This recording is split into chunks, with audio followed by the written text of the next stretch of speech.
You're listening to The Conversation. It's the early 1600s, and fishermen in Peru and Ecuador are noticing something unusual. Their nets are usually flush with anchovies, which love the cold waters of the Pacific Ocean. But the fishermen are finding that every few years, the waters turn warmer, driving the anchovies away.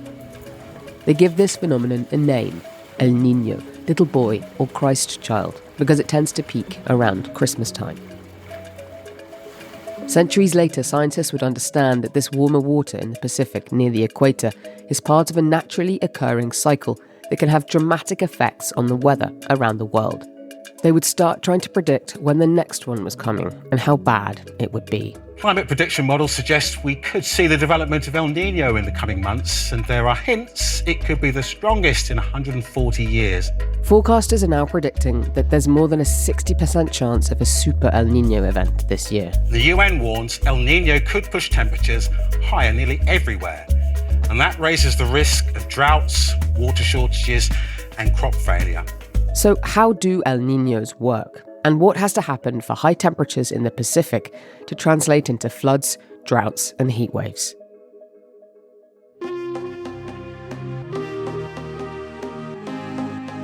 I'm Gemma Ware from The Conversation, a news and analysis platform partnering journalists with academics. Welcome to The Conversation Weekly, where experts explain how we ended up here. In this episode, what a super El Niño could mean for the planet.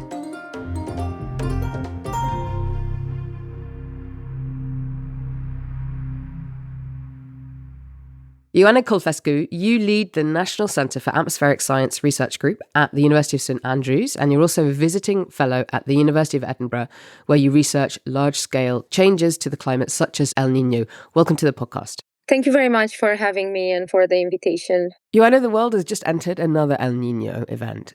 So what's happening in the oceans and the atmosphere right now? El Niño is a natural recurring warming of the central and eastern tropical Pacific Oceans, and it happens every 2 to 7 years, and it lasts roughly 9 to 12 months. And what happens is, in normal conditions, there are these strong trade winds blowing westwards along the equator, piling warm water near Indonesia and Australia and pulling cold water from near the coast of South America. But during an El Niño, these winds actually become weaker and sometimes they reverse. The warm water starts spreading eastwards towards South America. And imagine boiling a pot of water, and if the air above it reorganizes itself, the atmospheric circulation reorganizes, it can then produce droughts across, for example, South Asia or Australia. It can produce floods if in the coast of Peru and Ecuador. Then it's not just one storm or one extreme event. So we move this huge blob of heat in the ocean, which is coupled to the atmosphere and then reorganizes the weather and the humidity and circulation all over the globe. Why do El Niños happen in the first place? There are a few mechanisms for El Niño, but the main engine is what is called a recharge oscillator, which is actually warm water slowly accumulating under the surface of the Western Pacific. So what happens is, when enough of this heat has built under the surface, this system becomes primed. So it's almost like a seesaw and recharged with warm water. So there is something that usually kicks this El Niño Southern Oscillation into gear, and that can be a wind burst. It's called a westerly wind burst, and it comes mostly from the maritime continent, Indonesia, towards the Indian Ocean.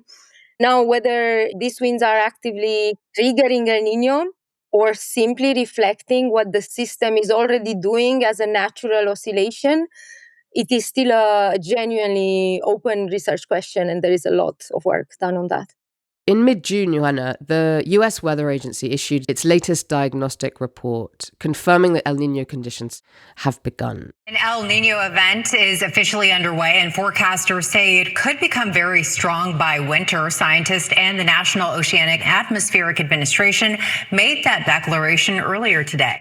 What was your initial reaction to this? I think as a scientist, the first reaction is we are happy that we can predict the coming El Nino, especially since it's going to be a big event. And then, of course, immediately after thinking, how can we separate at this point the data from what is actually not yet so obvious? So I think the first thing that I found really interesting was the speed at which the certainty around this incoming El Nino changed, in that around mid-May, NOAA still classified the Pacific as in a neutral state. So we were not yet in El Nino.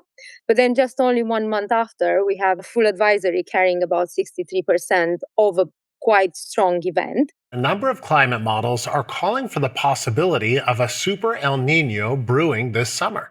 We have indicators that place this El Nino in a similar pattern or signs that other very large El Ninos had. The Super El Nino is just an El Nino, but a bit more extreme event. Usually we use the Central Pacific for a prediction. And we know now from the report that we are above the El Nino threshold, just above it, so barely over the threshold. But another region, which is just a bit over South America, is already at a much higher anomaly. So we have 2.1 Celsius of an anomaly. And this is the signature of usually big El Nino events. But while we know it's going to be a big event, in terms of temperature, this temperature index is not yet defined as a big event in terms of impact. So while we do expect impacts, we are not certain that we have impacts guaranteed. We still have to see once the El Nino will peak, and it peaks in the northern hemisphere somewhere in the winter, and we'll see if it's indeed a super El Nino, and then that will translate into its imprint on local or global precipitations and drought. What is the worst case scenario for what the world could be facing if the warming temperatures that we've seen are translated into super El Nino impacts on the world? If we look back at previous events, El Nino have various impacts. They are actually made much worse because the El Nino right now is overlapped on already warm ocean because of climate change. Some of the events in the past have been, for example, the first impact somewhere around Peru and Ecuador, in particular marine ecosystems and changes because of the heat anomaly across the equatorial Pacific. And then there can be, for example, extreme drought over Australia, but in other parts of Africa, we can have floods. And at the same time, while we can have a quieter Atlantic hurricane season, we could have more hurricanes and more impactful hurricanes over the Pacific. In particular, the Indian Ocean actually can change, so the monsoon can change, and that again affects directly the food system and the agriculture over Southern Asia. The last El Nino was in 2023 to 2024, and that overlapped on top of climate change, contributed to 2024 being the hottest ever year recorded.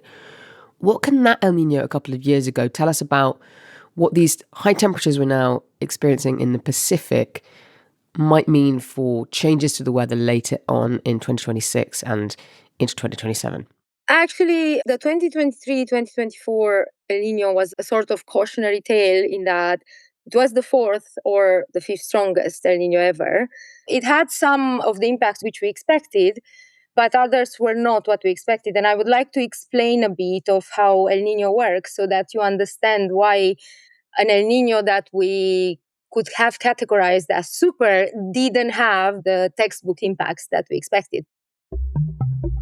So there are 4 pillars that could potentially, when brought together, contribute to making an El Nino a super El Nino. The first one is that the Pacific has to be very hot in comparison to other areas around it. There has to be a big contrast. That was not there so strongly in 2023-2024 because we had already an anomalously warm Atlantic and Indian Ocean because it was on a background of climate change. The second point is the Walker circulation, this atmospheric circulation or set of air currents which are above the Pacific Ocean has to change significantly. And the bigger the change, the bigger the El Nino impact will be. The third element is where the heat over the Pacific will be localized. So you can have a very warm Central Pacific, or you can have a more Eastern-based pattern over the Pacific. And these are a fingerprint of very large events. And the fourth thing is how the atmosphere and the ocean are coupled when El Niño happens. So you have this big accumulation of heat in the ocean, but this has to affect the atmosphere and be translated into a change in atmospheric circulation or in the Walker cell. So if we have this change and this impact, then again, an El Niño can be a super El Niño. 2024 was the first calendar year more than 1.5 degrees above pre-industrial levels. The threshold, scientists warn, significantly increases the impacts of climate change. What happened, for example, in 2023, 2024, of course, we had an El Niño, but although the temperature was very warm over the Pacific, the difference between the Pacific and the Indian Ocean and the Atlantic was not so pronounced. So because of that, the rainfall response over the Pacific didn't fire that much. So in that sense, was not a super El Niño. So for example, for regions such as Europe, North America, parts of East Asia, the expected circulation patterns simply didn't work. We didn't have very strong impacts. However, this result doesn't hold for all the regions. So some impacts were severe and they did arrive, and we had very heavy rainfall in Brazil. There were unprecedented floods which struck Rio Grande. Torrential rainfall in Brazil has led to catastrophic flooding in the country's southernmost state. At least 160 people have been killed and 600,000 have been displaced. They had 3 of the 5 biggest floods ever recorded, occurring in the 9 months up to May 2024.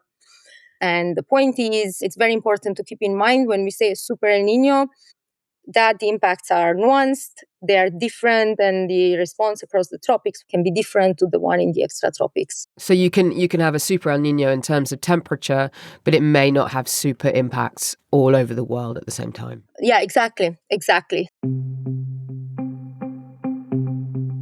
Some comparisons are being drawn to the El Niño event in 1877 to 1878, which contributed to a global famine that killed around 50 million people.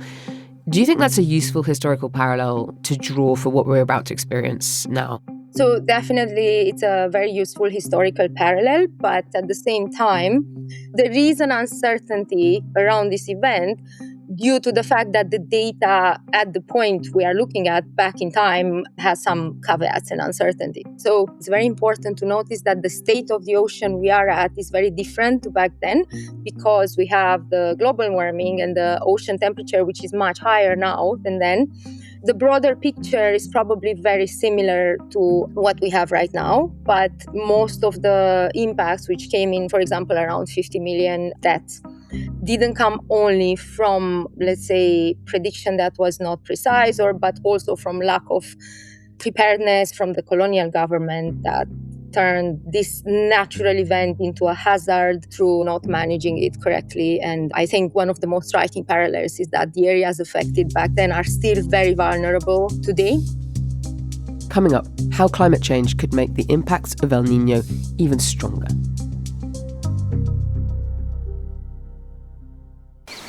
We searched for stories from the remote corners and vast landscapes of the Amazon to the beaches and outback of Australia.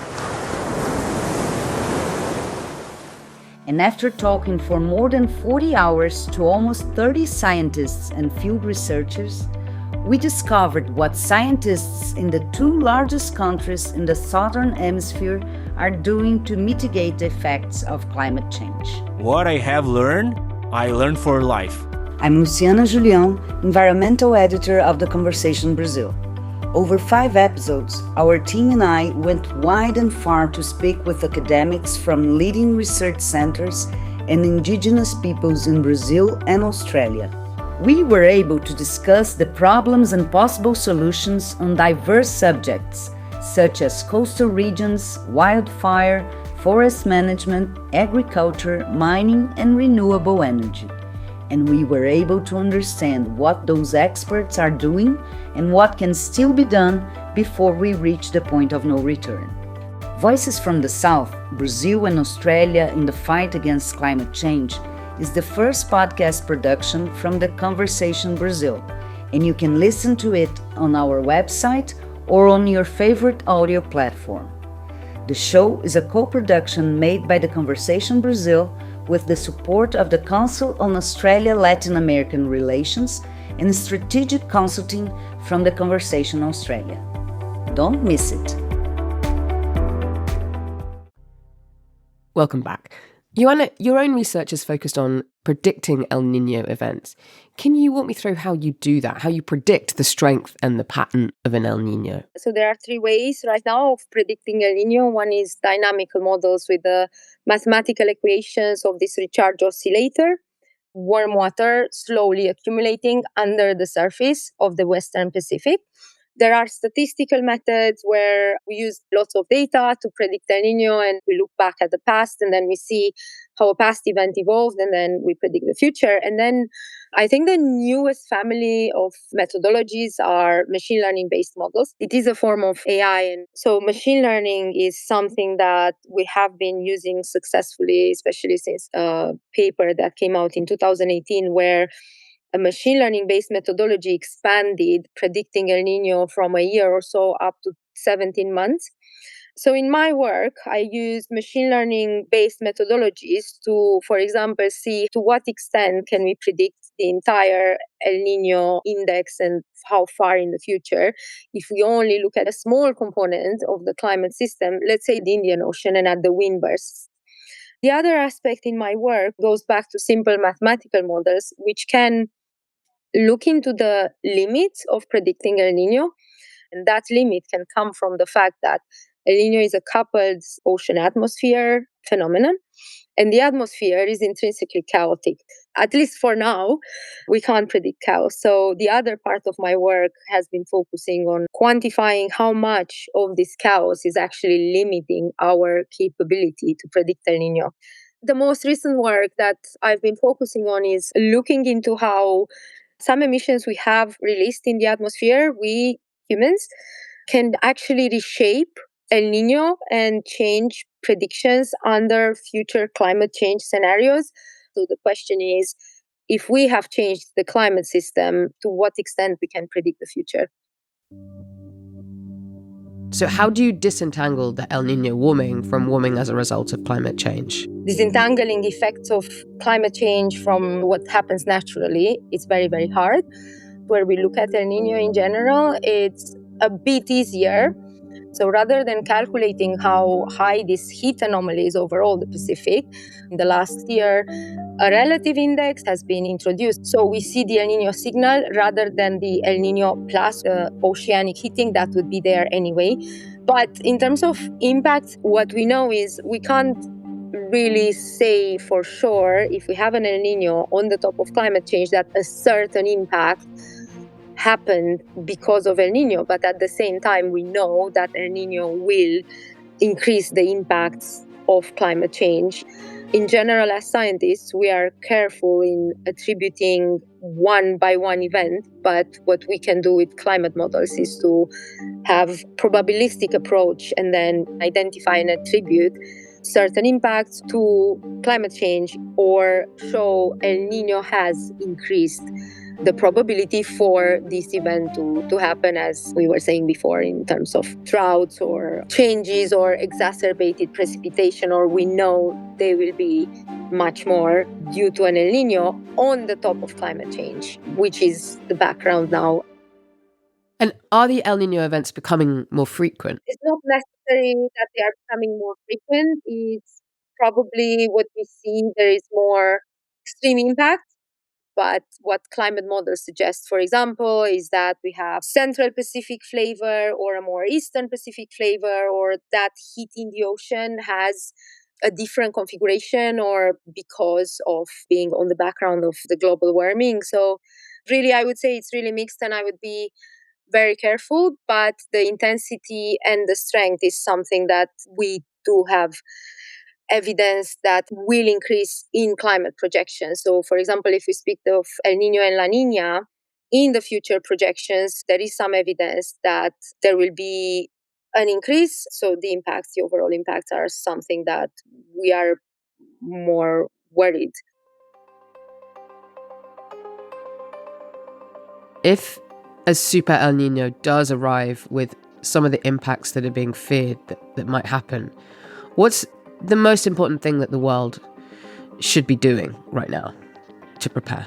Looking back at some of the historical events, I think where we are now is we are not lacking or failing at forecasting. So we can see the events 1 or 2 years in advance, but maybe moving the humanitarian money where they are needed before the crisis rather than after, as well as the stakeholders translating the science into mitigation and measures. That would be the most important, and setting up a certain system of forecast trigger financing, which is faster and better. I think it would be much more useful than the money then flowing after the disaster, and it's much harder to mitigate and to provide us help. Thank you, Ioana, for all of your insights, and we hope you continue to make some progress in understanding the chaos that it sounds like El Niño is in the world's climate system. So thank you very much. Thank you very much for the opportunity to talk to you. Thank you.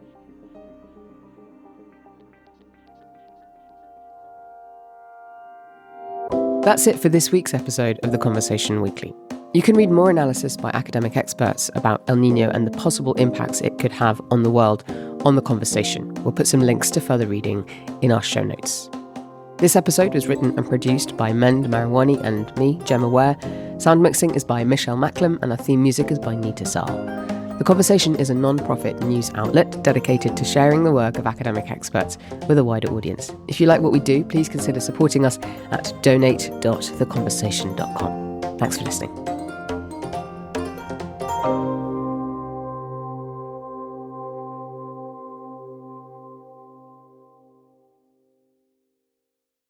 Hello, curious kids. Have you ever wondered how high a volcano can throw lava in the air?